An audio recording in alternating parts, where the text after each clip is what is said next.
Bismillahirrahmanirrahim. Assalamualaikum warahmatullahi wabarakatuh. Semangat pagi untuk adik-adikku, para pembelajar fisika, sahabat Sagupindo yang hebat luar biasa.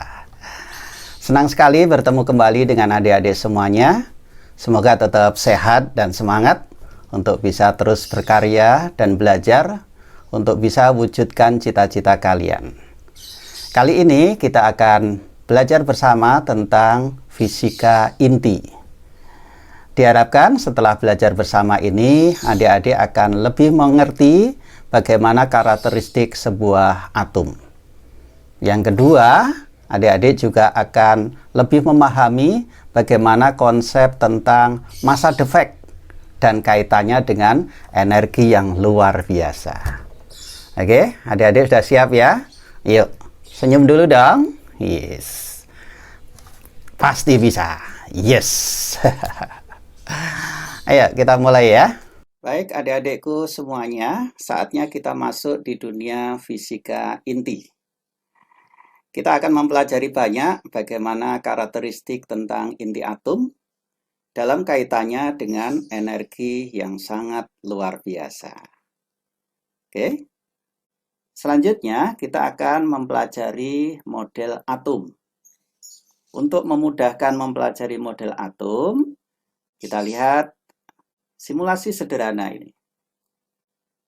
Ya, seolah-olah mirip dengan tata surya, di mana matahari berada di pusat dan elektron bergerak mengelilinginya.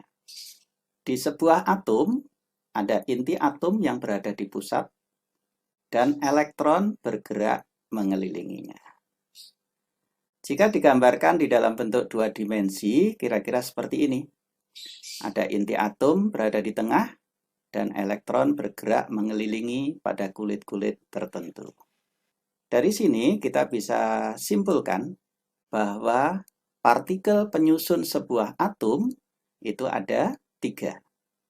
Yaitu ada elektron yang bermuatan negatif, berada di luar, bergerak mengelilingi, dan ada proton yang bermuatan positif berada di dalam inti bersama dengan neutron. Massa masing-masing di literatur tertulis seperti ini. Untuk massa elektron tertulis 9,1 kali 10 pangkat negatif 31 kg. Sedangkan untuk massa proton tertulis 1,6726 kali 10 pangkat negatif 27 kg. Sedangkan neutron memiliki massa 1,6750 kali 10 pangkat negatif 27 kg. Nah, dari gambaran massa ini, mana ini yang kira-kira paling besar? Iya, benar. Jadi neutron ini memiliki massa yang paling besar. Lebih besar sedikit dibandingkan dengan proton. Tetapi secara ordo sama-sama pangkat negatif 27. Sedangkan yang paling kecil adalah elektron, memiliki ordo pangkat negatif 31. Jadi perbedaannya sekitar 10 pangkat 4, jadi sekitar 10.000. Dari sini kita bisa memiliki sebuah gambaran, sebuah partikel yang sangat kecil yang disebut dengan atom, ternyata di dalamnya tersusun dari partikel-partikel lagi yang jauh lebih kecil lagi. Oke. Selanjutnya, bagaimana menuliskan sebuah atom? Gambaran atom tadi sudah kita sampaikan seperti ini. Nah, ini bagaimana kalau kita tulis di dalam bentuk simbol? Nah, penulisan secara umum dari sebuah simbol inti atom atau unsur ini ditulis seperti ini. Ada X, kemudian di bawah ada Z, kemudian di atasnya ada A. X ini adalah menggambarkan lambang atom atau lambang unsur. Sedangkan A di situ menunjukkan nomor massa. Nomor massa ini menunjukkan jumlah proton dan jumlah neutron. Sedangkan Z ini disebut dengan nomor atom. Nah, nomor atom ini menunjukkan jumlah proton. Selanjutnya, ayo kita coba seperti ini. Ada satu atom 14 nitrogen 7. Nah, dari sini kita bisa mengerti, oh berarti 14 ini adalah nomor massa A-nya. Sedangkan 7 ini adalah nomor atomnya. Kalau begitu, berapa jumlah protonnya?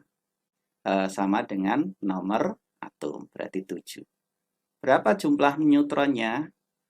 Jumlah neutron berarti dicari selisihnya antara A dan Z. Berarti 14 dikurangi 7. Hasilnya adalah 7. Oke, mudah ya? Ya, kita coba lagi. Nah, bagaimana ini dengan simbol ada 13 karbon?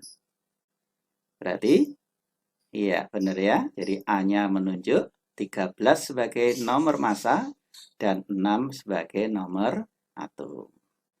Berapa jumlah protonnya? Iya, secara sederhana berarti kita bisa tulis jumlah protonnya adalah sama dengan Z, berarti 6. Sedangkan jumlah neutronnya adalah selisih dari A dan Z, tertulis 7. Oke, mudah bukan? Pasti bisa. Oke, selanjutnya kita akan mempelajari atom-atom yang relatif unik. Ya, ada 16 oksigen, 17 oksigen, dan 8 oksigen. Ya, dari 3 unsur atau 3 atom ini kita bisa melihat apanya ini yang unik. Iya, benar. Jadi ketiganya memiliki nomor atom yang sama.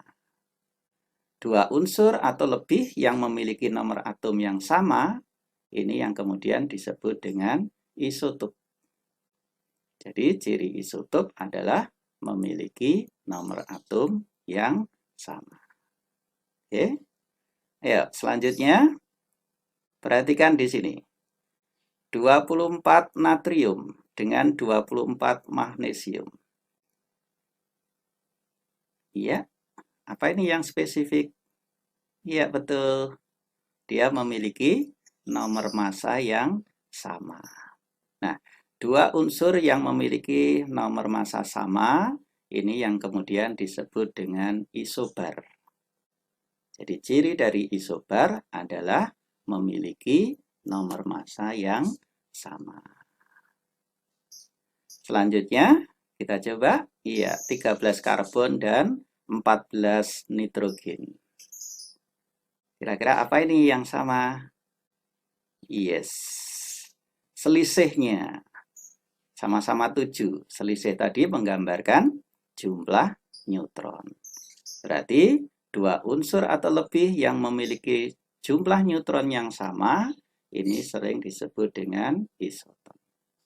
Jadi ciri dari isoton adalah memiliki jumlah neutron yang sama.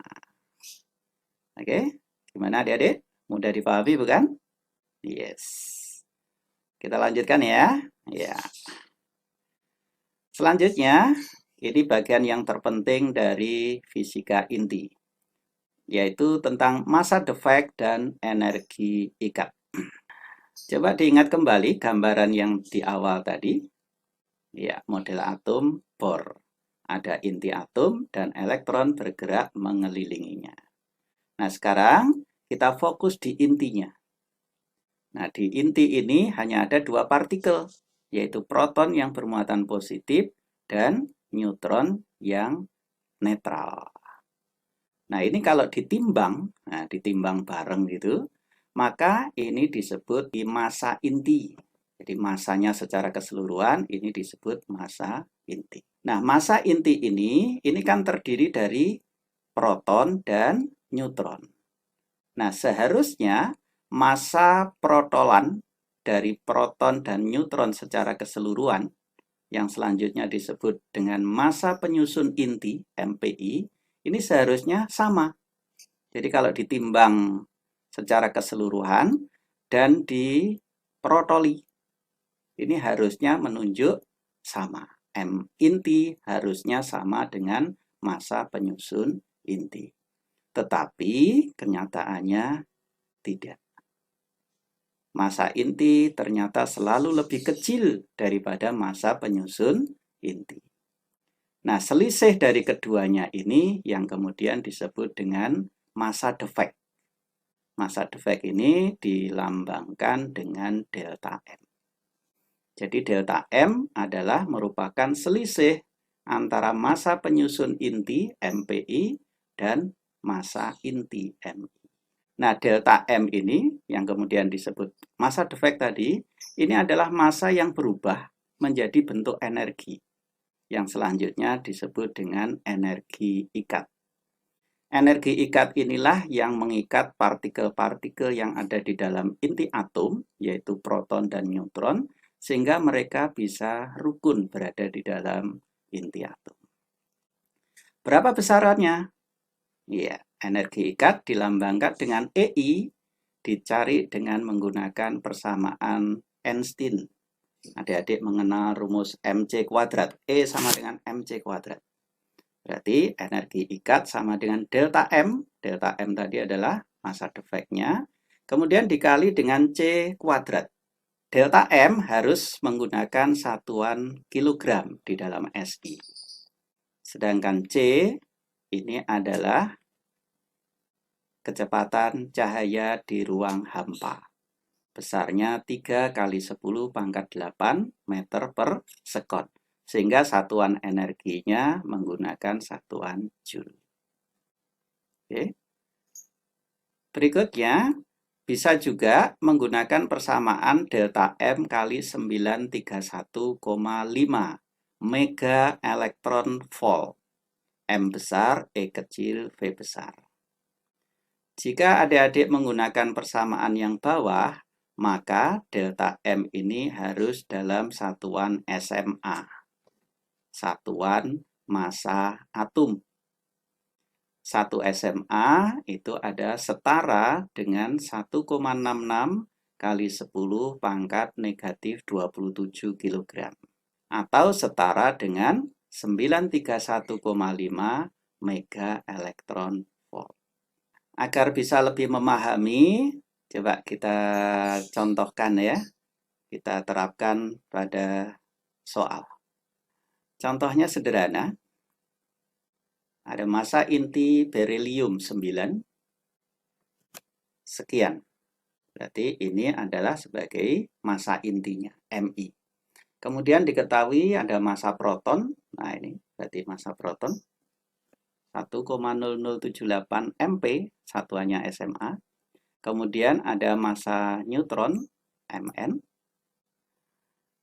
1 SMA setara dengan 931,5 MeV, mega elektron volt. Berapa energi ikat atom 9 berilium?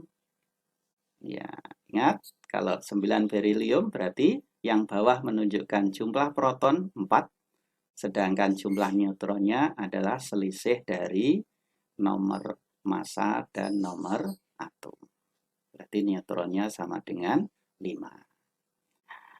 Nah, karena yang ditanyakan energi ikat tadi ada 2 persamaan. Pakai rumus yang mana? Atas atau bawah?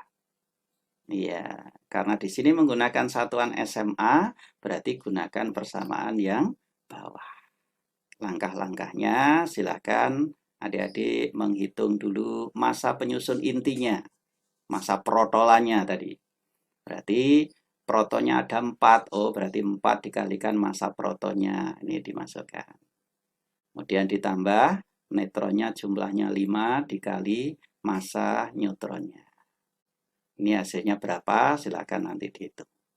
Selanjutnya silakan dicari delta M. Tadi delta M ditulis sebagai selisih antara MPI dan MI.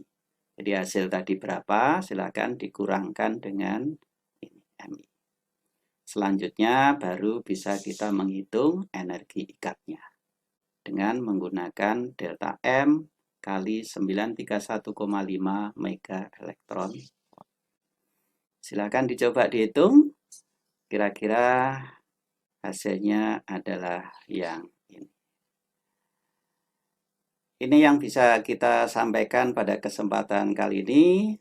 Adik-adik harus berani jujur, berani mencoba, berani berprestasi. Tetap sehat dan semangat. Terus belajar, karena belajar itu adalah Tetaplah tersenyum bahagia dan teruslah berbuat baik untuk sesama. Salam sukses untuk semuanya. Terima kasih. Assalamualaikum warahmatullahi wabarakatuh.